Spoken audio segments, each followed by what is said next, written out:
Hi friends, welcome to Sandhya குட்டி channel. நான் உங்கள் வரலட்சுமி. இன்னைக்கு நம்ம சேனல் மூலியமா ஒரு முட்டையை வச்சு வயிறு நிறைய ஒரு டிஃபன் ரெசிபி தாங்க நம்ம பார்க்க போறோம்.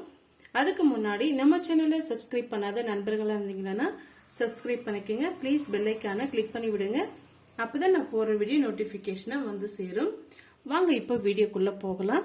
இப்போ பாத்தீங்கன்னா நான் ஒரு முட்டை மட்டும் எடுத்து வச்சிருக்கேங்க. டக்குன்னு நமக்கு வயிறு நிறையணும், சாப்பாடு எதுவும் இல்லை அப்படின்னு யோசனை இருக்கிற டைம்ல இது போல நீங்க செய்து சாப்பிட்டீங்கன்னா வயிறு நல்லா ஃபில் ஆயிடுங்க. எப்படி செய்யுதுன்ட்டு இப்ப பார்க்கலாம். இப்போ ஒரு முட்டை ஒன்று எடுத்து வச்சுக்கிட்டேன்.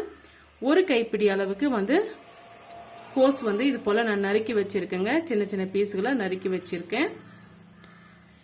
கொஞ்சமா கொத்தமல்லி, ஒரு மீடியம் சைஸ் வெங்காயம் அதுவும் பொடிசா நறுக்கி வச்சிருக்கேன். 2 பச்சை மிளகாய் கட் பண்ணி வச்சிருக்கேன். கொஞ்சமா கருவேப்பிலை. இப்போ இது எப்படி சேர்த்துட்டு நம்ம பார்க்கலாம். மிக்ஸ் பண்றதுக்காக ஒரு பாத்திரம் ஒன்று வச்சுக்கிட்டுங்க. ஒரு முட்டையை நம்ம உடைச்சுக்கலாம்.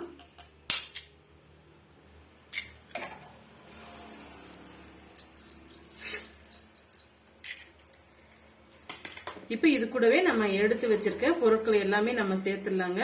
இப்போ அதுக்கு முன்னாடி இப்ப இது கூட நம்ம தேவையான பொருட்கள் எல்லாம் சேர்த்துக்கலாம். கொஞ்சமா உப்பு பார்த்து சேர்த்துக்கங்க. அதிகமான உப்பு இருந்தாலும் சாப்பிட முடியாது. இந்த அளவுக்கு ஒரு பிஞ்சை விட கொஞ்சம் அதிகமா நான் சேர்த்திருக்கேன்.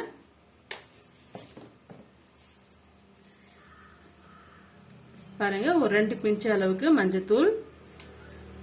நம்ம ஏற்கனவே பச்சை மிளகாய் எடுத்து வச்சிருக்கேங்க.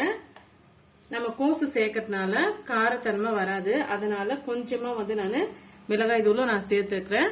ஒருவேளை நீங்க பசங்களுக்கு கொடுக்கறதா இருந்தா பச்சை மிளகாய் மட்டும் லைட்டா எடுத்துக்கோங்க. இல்ல பச்சை மிளகாய் அவாய்ட் பண்ணிட்டு மிளகாய் தூள் மட்டும் எடுத்துக்கோங்க. இப்போ இது கூடவே பாத்தீங்கன்னா ஒரு 1/4 டீஸ்பூன் அளவுக்கு மிளகு தூள். இப்போ இது எல்லாம் சேர்த்து ஃபிளஃபியா வர்றதுக்காக ஒரு ஸ்பூன் வச்சு நம்ம நல்லா அடிச்சு எடுத்துக்கலாங்க.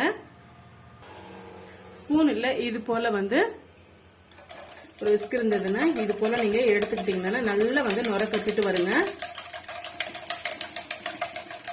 இது முட்டை மிக்ஸ் பண்றதுக்காகவே இந்த ஸ்ப்ரிங் வருதுங்க.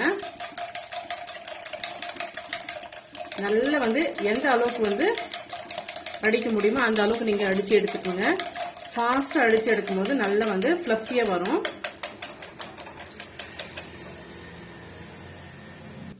பாருங்க, நல்லா ஃபிளஃபியா வந்துடுச்சு. இப்ப நம்ம எடுத்து வச்சிருக்க பொருட்களை எல்லாம் நம்ம சேர்த்துக்கலாம்.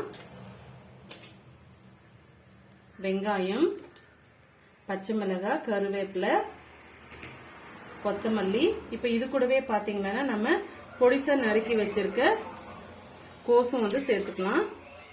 அதிகமாக கோசும் சேர்த்துக்கூடாதுங்க. அப்புறமா நம்ம ஆம்லெட் செய்யும் போது அது உதிரி உதிரியா வந்துடும். நான் ஒரு 1/4 பங்கு அளவுக்கு நான் எடுத்திருக்கேன். இப்போ ஒரு ஸ்பூன் வச்சு நல்லா மிக்ஸ் பண்ணி கொடுத்துக்கலாம்.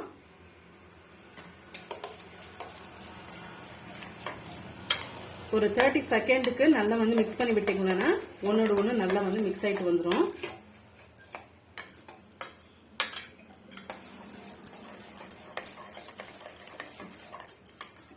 பாருங்க, இந்த அளவுக்கு நல்லா நம்ம மிக்ஸ் பண்ணி விட்டுக்கிட்டோம். இப்ப நம்ம தோசைக்கல்ல சூடுபடுத்திக்கலாம். பாருங்க, தோசைக்கல் நான் வச்சுக்கிட்டேன்.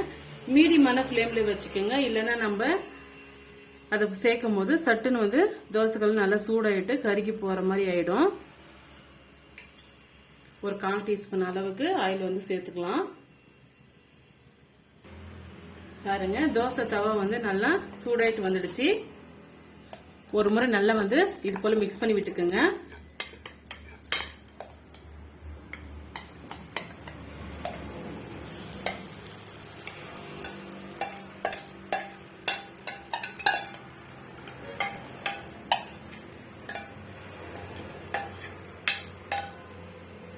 சேர்த்துட்டு எல்லா சைடும் இது போல ஸ்ப்ரெட் பண்ணி விட்டுக்குங்க.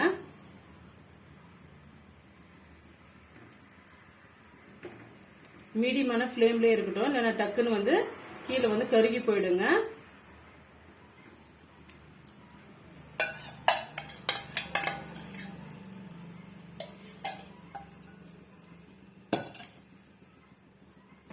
இப்போ 1 நிமிஷத்துக்கு நம்ம மூடி போட்டு விட்டுக்கலாம்.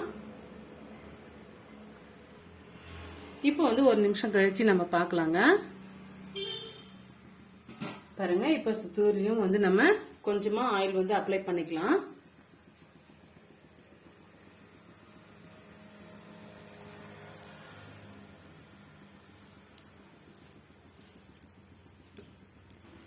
பாருங்க, இப்ப நம்ம திருப்பி போட்டுக்கலாம். கொஞ்சம் கேர்ஃபுல்லா திருப்பி போடுங்க, அப்படி இல்லைன்னா வந்து டக்குன்னு உடைஞ்சு போயிடும்.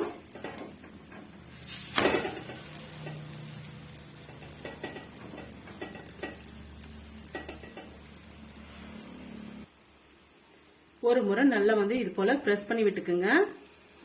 அப்பதான் நம்ம சேர்த்திருக்க அந்த கோஸ் வந்து நல்லா வெந்து வரும். இப்ப மூடி போட வேண்டிய அவசியம் இல்லைங்க, ஏன்னா நம்ம திருப்பி போட்டு இருக்கிறதுனால அந்த ஹீட்லயே அந்த கோஸ் வந்து நல்லா வெந்து வந்துருங்க.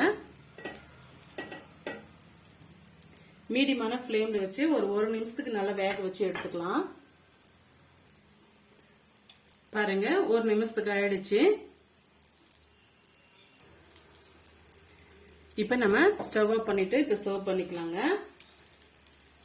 ரொம்பவே அருமையான ஒரே ஒரு முட்டையில பாருங்க ஆம்லேட் ரெடி ஆயிடுச்சு. ஜஸ்ட் வந்து ஒரு 2 மினிட்ஸ்லயே வந்து இந்த ஆம்லேட்டை நம்ம செய்து முடிச்சிடலாங்க.